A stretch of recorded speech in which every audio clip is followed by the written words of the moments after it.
Good morning, dear children. Hope you are safe and healthy at home. Before going to start the lesson, I will tell you one interesting story. Name of the story is Greedy Pigeon. लालची कबूतर। किसी जंगल में एक बड़ा सा पेड़ था। उस पर बहुत से पक्षी आकर विश्राम करते थे।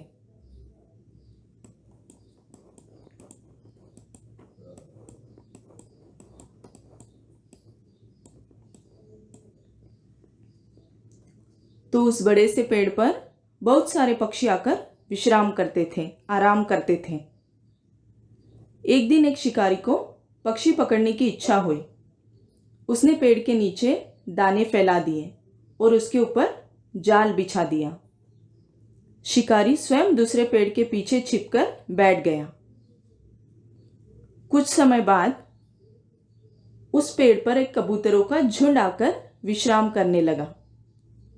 तभी उनकी नजर चावलों के दानों पर पड़ी। अब दानों को देखकर उनकी भूख जाग उठी और वह दाने चुगने के लिए जाने लगे। तब उनके मुखिया ने, देखो कबूतरों का एक मुखिया था, तब उनके मुखिया ने उन्हें समझाया कि उन्हें इन दानों को नहीं चुगना चाहिए, उनके पीछे नहीं पड़ना चाहिए, क्योंकि उसे इन दानों में कुछ गड़बड़ लग रही है। मुखिया मतलब कबूतरों का सरदार, उनका प्रमुख। जिस प्रकार हम क्लास में मॉनिटर बनाते हैं, मॉनिटर मतलब सारे स्टूडेंट्स का हेड, उनका प्रमुख, उसी प्रकार कबूतरों का भी प्रमुख होता है। पर कबूतरों ने अपनी मुखिया की बात नहीं मानी और दाने चुगने के लिए चले गए और सारे कबूतर जाल में फंस गए। देखो, कबूतरों के मुखिया ने उन्हें समझाया कि उन्हें नहीं जाना चाहिए, फिर भी उन्होंने उसकी बात नहीं मानी और सारे कबूतर दाने चुगने के लिए चले गए। और फिर क्या, सारे जाल में फंस गए। उन्हें अपने मुखिया की बात न मानने तथा लालच करने की सजा मिल गई।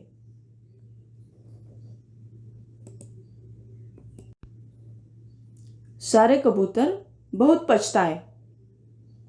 फिर मुखिया ने उन्हें एक दिशा में उड़ने के लिए कहा। सब कबूतर जाल के साथ एक दिशा में उड़ने लगे और शिकारी देखता ही रह गया। बाद में देखो,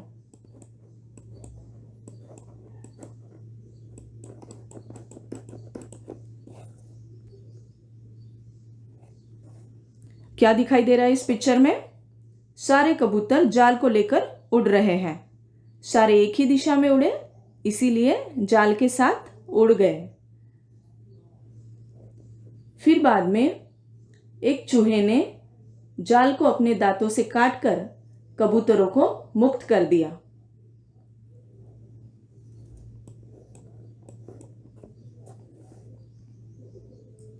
फिर लास्ट में एक चूहे ने कबूतरों की मदद की। उसने जाल को अपने दांतों से काट दिया और सारे कबूतरों को मुक्त कर दिया, आजाद कर दिया।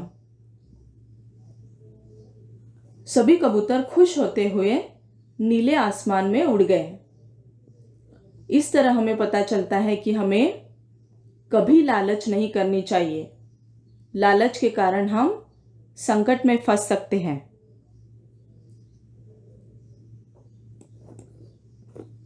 Let us start the lesson.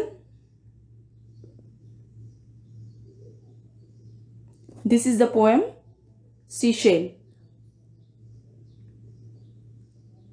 It is written by Amy Lowell. She is the poet of this poem. In this poem, poet is speaking with seashell.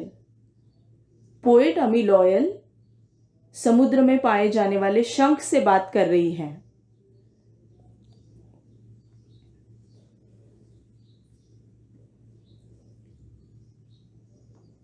Seashell, seashell, sing me a song, oh please. Seashell मतलब समुद्री शंख। Seashell मतलब समुद्री शंख।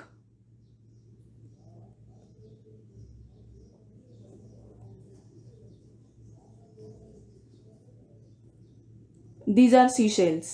There are so many seashells. आप समुद्र के किनारे पर कई सारे सीशेल्स अलग अलग प्रकार के देख सकते हो।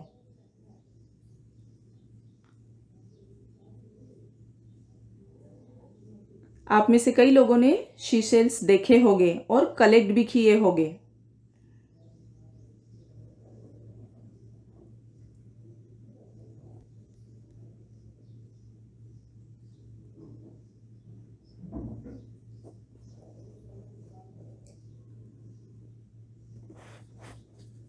Sing me a song. Sing me a song. Oh, please. Sing me a song means sing a song for me. मेरे लिए गाना गाओ। Song means गाना. Sing means गाना।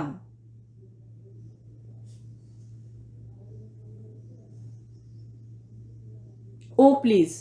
Oh please. Please means कृपया। कृपया मेरे लिए गाना गाओ। A song of ships. A song of ships and sailor men. A song of ships मतलब stories experience when the ship sails to the different places. Ship दूर दूर तक अलग अलग देशों में जाती है। शिप ने जो कुछ भी अनुभव किया वह बताने के लिए पोएट कहती हैं। And sailor man. Seller. Seller मतलब नाविक, नाव चलाने वाला या फिर शिप चलाने वाला। जिस तरह कार या बस चलाने वाले को हम ड्राइवर कहते हैं, उसी प्रकार शिप चलाने वाले को सेलर कहते हैं। तो इन सेलर मैन के सभी अनुभव हमें सुनाओ, ऐसा पोएट शंख से कहती है। And parrots and tropical trees. And parrots and tropical trees. समुद्र के किनारे पर ट्रॉपिकल ट्रीज होती हैं। Have you seen tropical trees? Yes और नो? यस। सी, यह ट्रॉपिकल ट्रीज है। ट्रॉपिकल ट्रीज मतलब उष्णकटिबंधीय ट्रीज। ट्रॉपिकल ट्रीज पर पैरट्स बैठते हैं। ठीक है, तो ये ट्रॉपिकल ट्रीज है।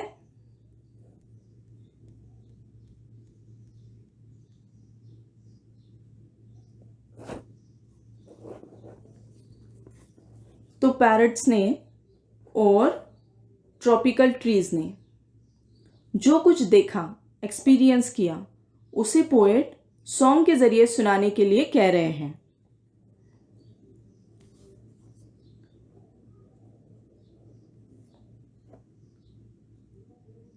Which are the rhyming words from first stanza? Think and give the answer. Please and trees. These two are rhyming words. Of islands lost in the Spanish Main. Islands means a piece of land surrounded by water. पानी के बीच में मिलने वाला जमीन का टुकड़ा, जिसे कहते हैं island. I will show you the picture of island. See, this is island. बीच में जमीन है और चारों तरफ पानी है।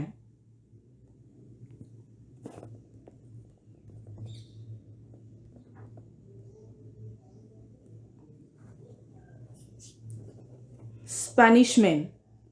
Spanish main means coastal region of Spanish America. Coastal region मतलब तटीय प्रदेश।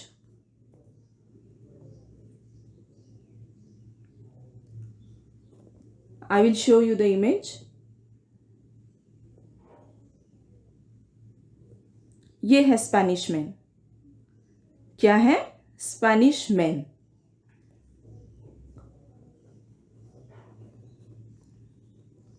Of islands lost in the Spanish Main, which no man ever may find again. जो ज़मीन के टुकड़े स्पेनिश मेन में खो गए, उसे कोई भी दोबारा नहीं ढूंढ पाएगा. इसमें जो भी ज़मीन के टुकड़े मतलब आइलैंड्स खो गए हैं, उसे कोई नहीं ढूंढ पाएगा दोबारा.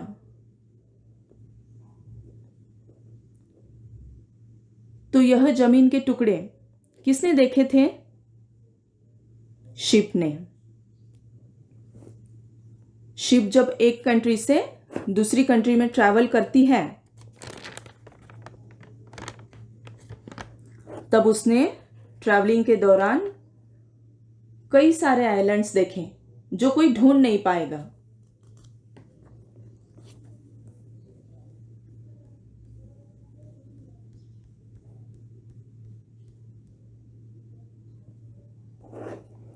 Of fishes and corals under the waves,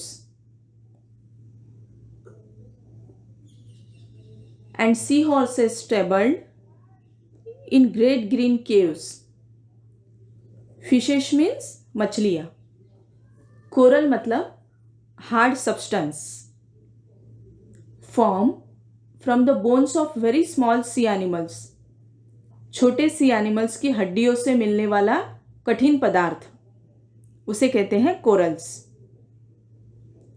waves, waves means लहरें. Of fishes and corals under the waves मतलब शिप ने कई मछलियां और कठिन पदार्थ लहरों के नीचे देखे हैं. Sea horses, sea horses means we have seen the information of sea horses in second chapter, Wonders in the Water. Do you remember it? Yes. Sea horse को समुद्री घोड़ा कहते हैं. Stabled means put in a stable.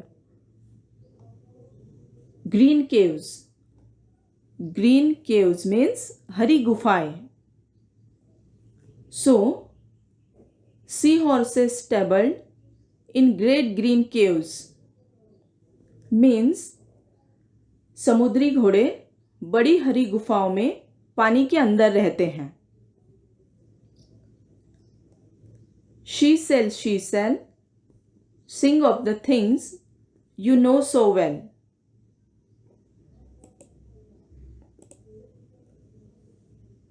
She cell, और भी बहुत सी चीजों के बारे में मुझे गाना सुनाओ,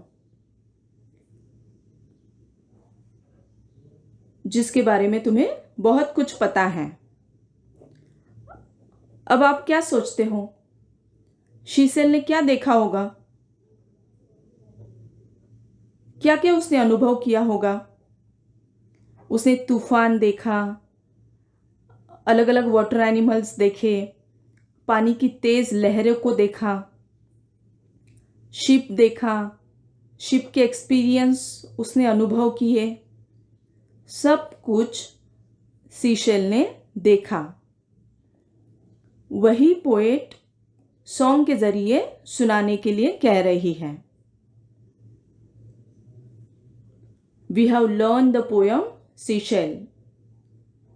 tell me students, rhyming words from second stanza.